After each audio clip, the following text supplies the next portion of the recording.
I have a foundational belief that I always expect to get lucky.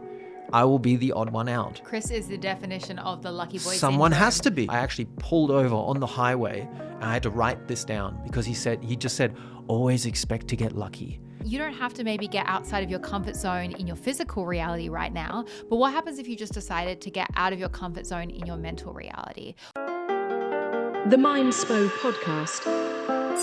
What do you see with your mind's eye? Welcome back.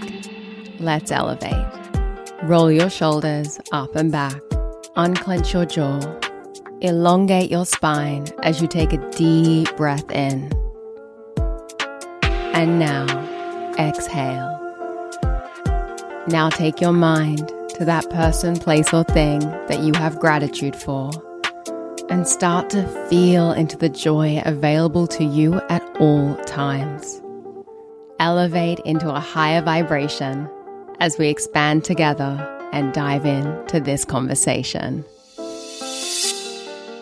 Welcome to the Mindspo podcast. You are tuning in for another episode in our Mindspo manifestation series brought to you by Manifesty app, which is our app. If you haven't already gone into the App Store and downloaded Manifesty, this is your sign from the universe or from me, Rochelle Fox, your podcast host, to go and do it. If you didn't know, we actually created Manifesty app. It is a piece of code that we wish we had for years when we were on our manifestation journey. It is how you can create your reality with clarity. There are so many manifestation meditations on there, as well as meditations to help you lower anxiety, connect with your inner child, reprogram your subconscious mind, as well as an affirmation maker, manifestation movies, a future feed, and so much more. But that's not what we're here to talk about today. I am here with the other co-founder of Mindspo and Manifesty app, my partner in crime and in business, my lover, Chris Soll. Chris Soll. I'm here again. Hello. And today we are going to be diving into step 3 of our manifestation process. If you have not heard about our manifestation process, you can go all the way back to episode 2 of this podcast, where you will hear about beliefs and the importance of reprogramming your subconscious beliefs in order to manifest.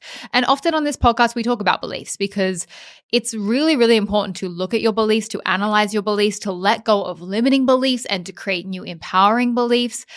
And we were talking about how there is a belief that is not very common that Soll and I have that has helped us manifest and create our reality and live a very unconventional life that we want to share with you. What's the belief, Soll? It doesn't have to make sense. Say it again. It doesn't have to make sense. Oh my gosh, it doesn't have to make sense? It doesn't have to. Nothing has to make sense? No. Oh, okay. So I love this one because it is, I want to say relaxing. It's so relaxing to operate from a lens of reality. It'd be nice if it made sense, but it doesn't have to. And I think when you get into the spiritual, personal development, esoteric world, there are some things that don't really make sense. And it's funny because as someone who teaches this stuff and talks about this stuff, I often get comments on my Instagram feed that are like, where is the scientific study of this? Not everything I say is a scientific study. I love using science and I love finding data and looking at things that are really, really solid, that have been studied, that have been proved. I think that's amazing. It can give you a great boost in your confidence. But there are so many things in this esoteric spiritual world that are mystical, that are magical, that require you as a person to take a leap and to let go of logic. So how do you feel this belief that it doesn't have to make sense, which is like something you and I say to each other quite often? Like it's not just a subconscious belief that we have, it's a very conscious belief that we will say out loud to one another. When something happens, maybe that's mystical or magical, we will look to each other and go, well, it doesn't have to make sense. There are so many examples, just before you dive in, there are so many examples in our life where you and I have shifted to a reality where something has completely changed, where we've been told that we're not going to be able to get internet for a year in a suburb in Australia because the ABN isn't connected and there's no way, and everyone calls and we can't do anything about it. And then literally the next week we mysteriously get internet. There have been so many things that have happened in our life where There was no logical reason. There was no thing that we could backtrack and really understand, but things just happened and shifted because we believed they could shift. And we also believed that they could shift without things making sense, which meant magical things could happen. Yeah, it can become a bit of like a limiting prison to expect that everything needs to make sense and everything needs to be logical, and you can get trapped in that. And you can also very easily just start getting super frustrated at all kinds of stuff in life. I find that we often use this belief sometimes also to cut short a potential energy drain. Like something might happen. We use this in multiple ways. Like we use this primarily as a means of staying open and curious, but it's also a great mitigating factor to just let go of stuff. Because if you need everything to make sense, then that's an expectation that may not always be fulfilled. And then if something doesn't, you might get hung up on that. And then you start arguing about it and you start telling people about it, you start complaining about it. So it works in that way. Yeah, I want to give some context on that one just really quickly, because Soll and I, we live a very unconventional lifestyle. So we've been digital nomads for many years now. We've been living in different countries, moving around. And something that people don't really talk about when it comes to being a digital nomad, you see a lot of the highlights reels on Instagram of, I traveled to this country and it was amazing.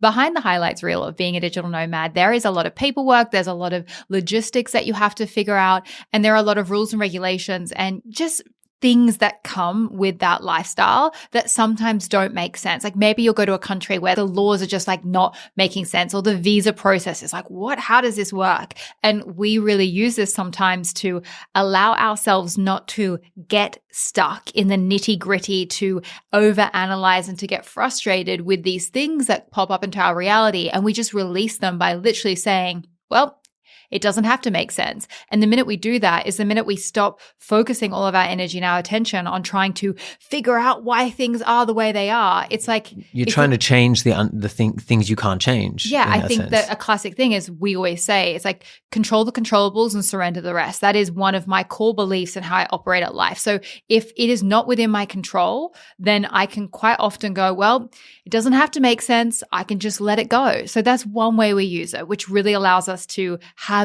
so much more energy to create, because rather than complaining and trying to figure out something that is not within our control, we just release it. And then the other aspect is that it just allows you to lean deeper into certain beliefs that you can install, which you may not have a basis for, that may not make logical sense. It doesn't really, but it's like if you could take that leap and be a bit more open-minded, a bit more receptive of potential and possibilities. Most people might tell you might have something that you want to manifest, something you want to create, something you want to believe.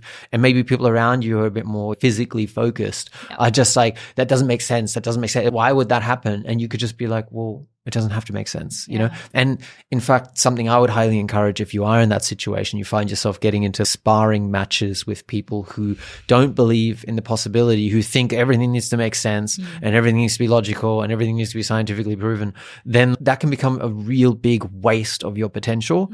Because if you get stuck in arguments with people who are of that mentality, what's the outcome? What's the benefit? So you have an opinion, they have an opinion.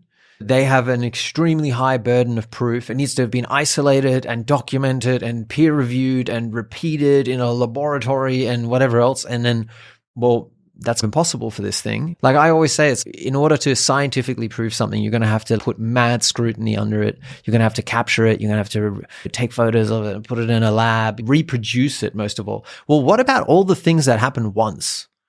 What if do you just not think that something could ever happen maybe just one time? Maybe there's something that happens every 100,000 years. What if maybe there's some frequency glitch in our galaxy that affects the planet in some weird way and it happens every 28,000 years or something? How do you scientifically prove and isolate that bit? I remember a friend of mine's father, I spoke with him once about extraterrestrials, right? And so, we're talking about aliens. We've never talked about aliens. We talked about aliens, right? And so, I mean, for instance, How for deep me, are we going on aliens? well, let's go deep. Fuck it. No. Come on. Nah, just for a moment. Just for a moment. For a Why moment. not? I had come on. This is a legitimate topic. No, I know. I'm just Here's something. joking. Look, here's just something to think about, I'm right? joking. If you type in UFO Yeah. sighting on YouTube, you will be presented with hundreds of thousands of video footages of random people standing in a field somewhere with grainy footage being like, what the hell is that? They'll be acting it out and speaking better than Tom Cruise in his latest performance. Like, those are real emotions. They're random people. They're not acting that out. But here's the thing. Even if a whole bunch of those are just some CGI acted out crap, you have to realize it's not about 50% of those videos being real for it to be real. All it takes is one. If one of those videos truly captured an anomaly, an extraterrestrial craft, then it's real, then it exists. Now, I tried to explain this to my friend's father, and his mentality was, I'll believe it when I see it. Oh. And I'm like, Oh no. oh, boss. Whoa, that's a big burden of proof. So you basically need to be like shaking the alien's hand before you'll accept that it exists. And I think why accepting this belief is valuable and important, that it doesn't have to make sense, is because so much of manifestation is about believing the seemingly impossible, the seemingly unlikely. I have a foundational belief that I always expect to get lucky. I will be the odd one out. Chris is the definition of the lucky boy Someone syndrome. has to be. Soul was literally doing the lucky boy syndrome or the lucky girl syndrome before it was even trending. You've been doing this for years. 8 years. Yeah. I remember the exact foundational moment when I installed that belief. Yeah. It was when I was driving our car down to Sydney from the Gold Coast to drop it off before we were flying out to Bali, I believe it was. And I listened to an audiobook the entire way, one session, 9 hours. It was When I Stop Talking, You'll Know I'm Dead, useful stories from a resourceful old man, Jerry Weintraub's life story, his biography. A man who'd done a lot of amazing things in his life. He was the producer of The Karate Kid. He was Elvis's tour manager. He had a dream that he was Elvis's tour manager. And so he got his manager's number, the colonel, called him. The guy just hung up on him. He called back every single day for an entire year until one day the guy said, all right, if you want to take him out on tour, then come to Vegas tomorrow, bring me a check for $1 million and we can talk. And then he managed to call up a bunch of people, eventually talked to some radio tycoon who was a huge Elvis fan. And the guy literally cut him a check for $1 million. And then suddenly he's on tour with Elvis. He made back $7 or $8 million on the first tour or something. He's at home resting. The phone rings. It's Frank Sinatra going, hey, I hear you're one hell of a tour manager. This was the beginning of this guy's insane career that had so many twists and turns. But there was one moment in particular where I remember I actually pulled over on the highway and I had to write this down because he just said, always expect to get lucky. And I was like, ooh, that right there, that's a foundation belief that you can apply every moment of every day. Whenever, when you're driving somewhere and it's probably going to be a big queue and you're going to have to wait a long time. If you're trying to drive to the supermarket or something and usually there'll be no parking spaces, I'm going to get one. I'm going to be the odd one out. Someone's got to be. Today, it's me. It's always me. And so it's just, does that make sense? Is that logical? No. In fact, the numbers are against it. But just let everybody do that. If people are like, no, I need to see it in order to believe it, it's just realize that you can also go in the opposite direction. You can also believe it until you see it.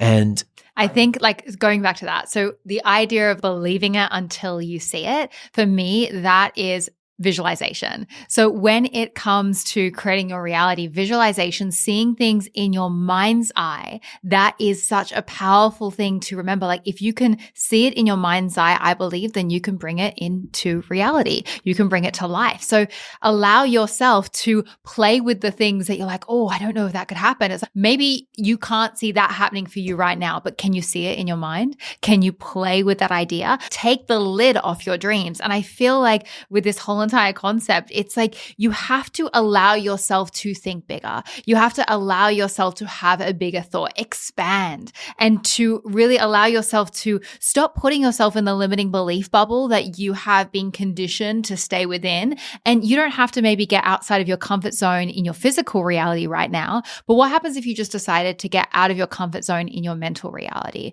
What happens if you decided to start getting uncomfortable inside your head? Because the more you get uncomfortable inside your head, the safer that visualization is going to feel, the more that is going to feel familiar to you. Yeah. An example, for instance, is there's all these wonderful experiments where they test all this stuff. There's the one where they get people to practice shooting hoops on a basketball court, and they get 3 groups of people. So one group does nothing. They're the control group. Then you have a group who are practicing shooting hoops for an hour every single day for 6 weeks or something. I don't know the exact numbers anymore, but it's basically you have a group of people who are like doing the thing that we think makes sense logically. They're trying to get the ball through the thing and they're slowly improving their target practice. Great. But then there's another group of people who just sit there and they just imagine throwing the ball perfectly through the hoop every single time. Now, I'll need to look this up to get the exact percentages, but all I can say is the results showed that the control group got no better because they did nothing. The people who were practicing the logical thing, they got 20-30% better at getting it through the hoop as like a normal, logical, whatever. But the group of people who just pictured it in their head, they never touched the ball ever, they still managed to get significantly better, like almost near the same amount. Does that make sense? Not from our current understanding. We cannot explain that. Not really. If you said that to an average person on the street, you said, hey, you can get better at throwing basketball hoops without ever touching a ball just by imagining it, most people would tell you, no, you can't. That can't be it. But it shows you that there's a tremendous power in the mind that we do not understand yet. People think that we don't have enough humility as a culture to realize how little we actually know. Yeah. We think like, I know, yeah, we all know. The guy with the uniform, he knows. The guy standing on the mic with the big suit on, oh yeah, we should follow him into battle. He knows exactly what's happening tomorrow. It's like, he doesn't know either. He also goes to bed at night being like, oh my God, I don't know what anything is really. Honestly, I think one of the best things you can do, like someone wrote on my Instagram recently, how do you know all this stuff? And my answer was literally to keep reminding myself that I don't know anything. And I think that just constantly to allow myself to be a sponge for knowledge. It's a paradox, right? The more you learn, the less you know. And something else I want to say on this point of it doesn't have to make sense is in my own experience of hosting retreats and taking people through coaching, the people that make the most progress, the people that have the biggest change, the biggest transformation are those that didn't have to make sense of every single step along the way. I have found in my own experience when coaching people, the people that had to make sense of every single little thing, that had to connect everything together, to have to know what was the reason behind this, the reason behind that, they're so stuck in their logical, like step-by-step process that they're not open to any kind of change and transformation. So I always encourage when I meet someone that I can see is in that pattern, and I used to be in that pattern as well. It's like, could you ask yourself just for this 1 week to dispel belief, to just accept things as they are, to just allow yourself to be a sponge, to stop questioning things and instead to be open to things. And I feel like when you can ask yourself, like, how can I be more open to this? How can I stop trying to poke holes in this thing? And I think that's a really common thing that we do. It's like sometimes I feel we're brought up with this idea of we have to find the flaw in everything. We have to poke holes in everything. And when we do that, it's like we're exhausting ourselves, always trying to find the rhyme and the reason. And then you're putting so much energy in trying to find what is wrong with this thing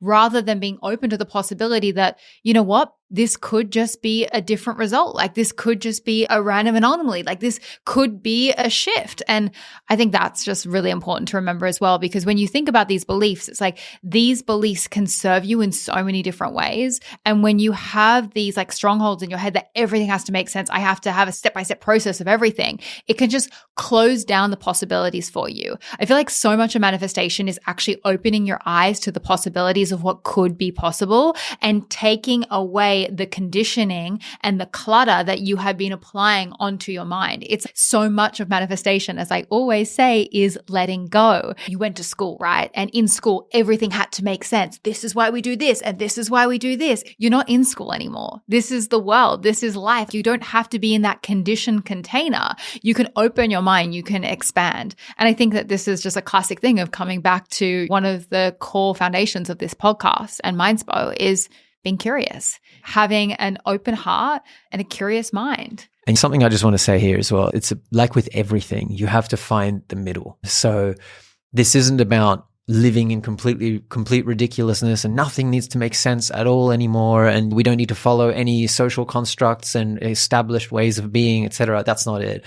I think it's about realizing that the baseline for society is very rational. It's very reduced. Possibility is very much reduced. And I definitely feel like there's more and more people embracing like, whoa, maybe things are a little more wild than I previously thought. And just living in my little box of beliefs isn't a full accurate representation of reality.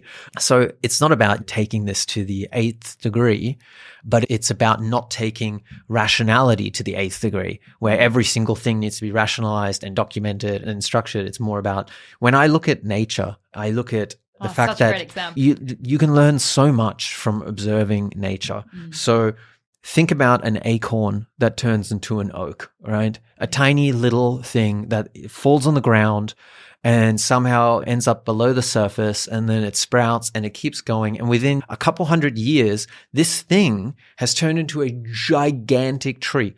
How does that make any sense? And now here's the thing. Could somebody attempt to try to explain this? Possibly. There might be someone who could sit there and study this all their life and try to explain it. Is that going to be you and me? Probably not. Is that an entire lifelong conversation trying to explain that? Yes. So just move past that point and just be in awe at it and be like, wow, that's mystical. That's magical. When I love going underwater, when I'm underwater, you just realize that you're in this alien world where everything feels different. I'm floating. I look up and the surface of the water suddenly looks like a liquid mirror. I'm like, why does it look like that? I don't know. I can't explain it. It's just, all I know is it's effing magic. And there are so many things that you can notice that highlight just how mysterious life actually is. And there are people who encounter spirits and ghosts. They see entities. There are some people who can perceive these things. Now, most people are like, that makes no sense. Okay. Do dreams make sense? Think about all the random anomalies around dreams. People have premonitions in dreams. People have lucid dreams where they're awake. I've had that before, where I remember my dream like it's a real memory and I could control it, which is, whoa, most times you have this kind of weird drunk style experience and then you don't remember anything, but not always. Now, does that make any sense? Because most people will write off dreams as just, it's just your brain like processing some random crap. But it's been shown, it's been proven that's not the case. I think one of the most beautiful things about the belief that it doesn't have to make sense is that when you choose to believe that things don't have to make sense is the moment that you can stop trying to put all the logic together and match all the dots, and you can just sit back and look at life and just be in awe and look at the magic unfolding without judgment, without having to connect all the dots. And that to me is when you can truly be present. That is when you can truly be at peace. That is when you can truly just accept what is and just be like, whoa. I love doing that. I think one of the reasons why I want to go and see the Northern Lights so much is I have never Googled or tried to understand why the Northern Lights are how they are. But all I know is one day I'm going to go to the Northern Lights. I'm going to be in one of those glass igloos. I've been manifesting it for years. I know exactly where I want to go. I'm going to be lying there looking up and I'm just going to be like, holy fucking shit, this is amazing. And I cannot wait for that moment. And I don't care how it happens, what the process is. Photons. I could not give a ass. I do not give a shit. All I want to do is I want to look up and go, don't I live in a magical fucking planet? And I want more moments of that in my life, because when everything has to have a label, an explanation, when everything has to be explained, that is when I feel like my brain is working on overdrive and we are so in our logical mind. Like I want to just be in my feminine flow, my creative chaos, and just be like, oh, wow, look at this. That to me is just joy and presence and expansion and living. And I think just like our action step for this, our last takeaway in this podcast is, how can you just go and look at something, find something small and magical in nature or that's just happening that you don't understand? How can you look at it, and rather than trying to label it and understand it and pick it apart, how can you just look at it and be like, wow, isn't that amazing? Isn't that magical? Here's a good way to do that. Look at whatever you're wearing right now. Look at whatever shirt, jumper, pants. Look at it and look really closely and realize that it's all a single piece of string. And then notice how insane that is. Like notice how, what I love to notice is that everything is covered in an intricate pattern. Oh, yeah, everything fractals. From your skin pores to the pattern on your clothes to the table to this mic that I'm looking at right now. Especially when you look at nature, you look at little rocks, you look at trees, look at bark, leaves, like you realize, holy crap, this thing is so intricate. And in that moment, you are not trying to put it all into a box. You're not like, oh, well, that's this kind of pattern and it was formed from this kind of geological. Don't do that. Just look at it and realize it's so much more than you could ever explain with your words and your thoughts. And, you know, that state, being in that state of awe, is a very high vibrational state. And it's a state of pure gratitude as well. Presence. Yeah, it's gratitude and presence and awe. And it's just a wonderful way. It's how you enjoy the journey. That's why I love the beach so much. Yeah, the beach. My God, when With you the look at amount all of times Soll and I, and then look, go to the beach, pick up a handful of sand, and realize that there are more planets in our multiverse than there are grains of sand on this planet.